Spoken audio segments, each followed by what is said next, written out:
Good morning students. Today we are doing chapter 5 of class +1 complex number. As you know, ax square plus bx plus c equal to 0 is a quadratic equation. In your previous class, you discuss about the nature of quadratic equation, and for that you always find d.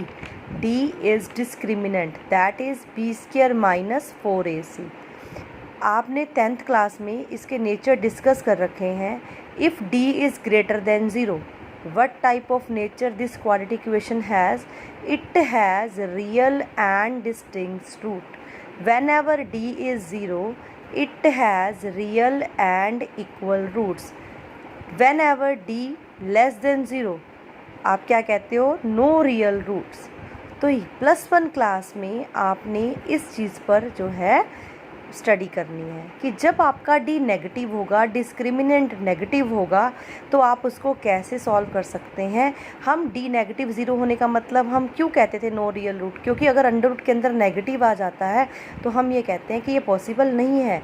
But in your complex number this is a new concept for you कि under root -1 is equal to i. It is known as aorta.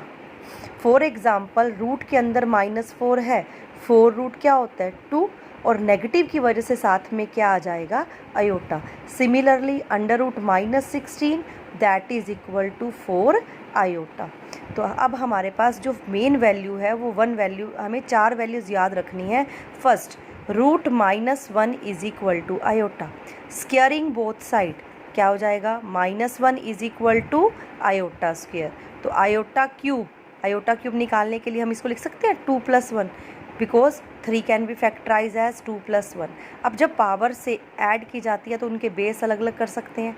Then iota square into iota. -1 into iota is minus aorta.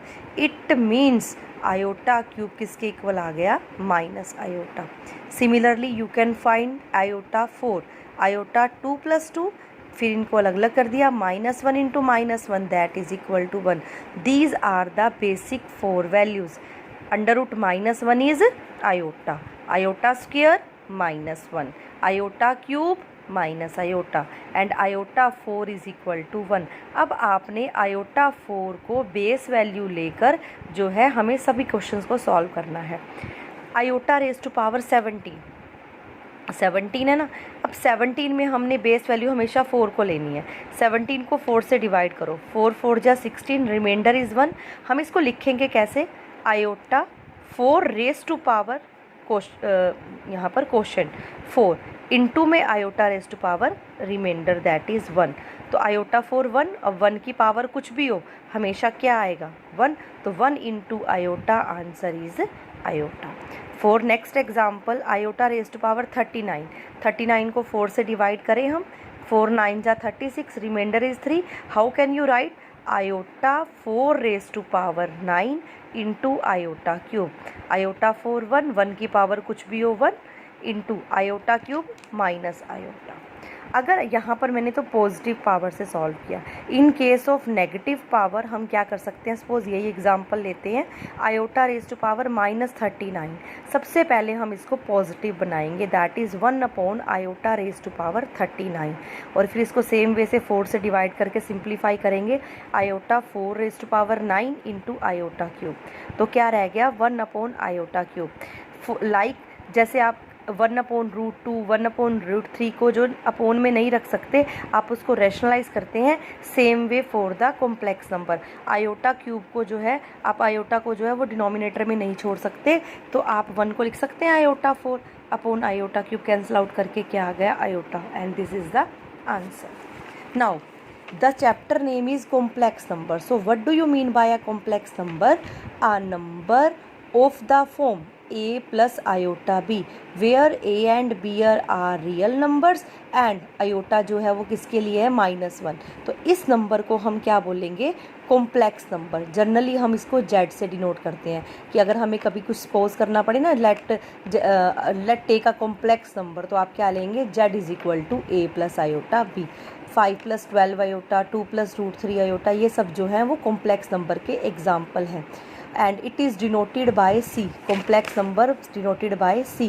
Like natural number denoted by N, real number R. तो complex number is denoted by C. Next topic. Real and imaginary part of a complex number. अगर आपको एक complex number given है और आपको उसके real और imaginary part बताने हैं तो आप कैसे बताएंगे. अब कॉम्प्लेक्स नंबर हमने बताया कैसे लेट करेंगे. z is equal to a plus iota b.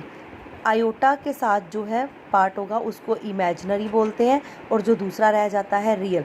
तो here a is a real part and we can write real of z is equal to a and b is called the imaginary part and imaginary of z equal to b. अगर एक complex number में b zero है यानी कि उसका imaginary part हमेशा zero है तो z हमेशा a बचेगा. तो इसको क्या बोलते हैं कि जो कॉम्प्लेक्स नंबर है वो क्या है, it is purely real number. अगर a ज़ीरो हो जाएगा तो z equal to iota b बचेगा तो हम क्या बोलते हैं, z is called purely imaginary number. ठीक है. अगर मैं आपको कहूँ कि एक कॉम्प्लेक्स नंबर में रियल और इमेजिनरी बताओ तो सबसे पहले आप क्या ध्यान रखेंगे कि जो आपका कॉम्प्लेक्स नंबर है वो a प्लस आयोटा b की फॉर्म में होना चाहिए. अगर इसमें आयोटा की पावर ज़्यादा हो जाती है, मान लो एक एग्जांपल में मैंने लिख दिया z equal to 2 + 3 iota + 7 iota square. तो सबसे पहले आप इसको सिंप्लीफाई करेंगे. लाइक 2 + 3 आयोटा, आयोटा स्क्वायर -1, तो ये आ गया -5 + 3 आयोटा. तो आप क्या कहोगे कि रियल पार्ट किसके इक्वल है, -5, और इमेजिनरी पार्ट किसके इक्वल है, 3. Next topic is equality of complex number. How can you compare the complex number. Let take two complex number z1 a plus iota b, z2 c plus iota d.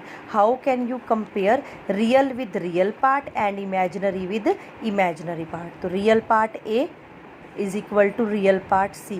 तो आप कैसे compare करेंगे, a is equal to c होगा, b is equal to d होगा. Thank you students.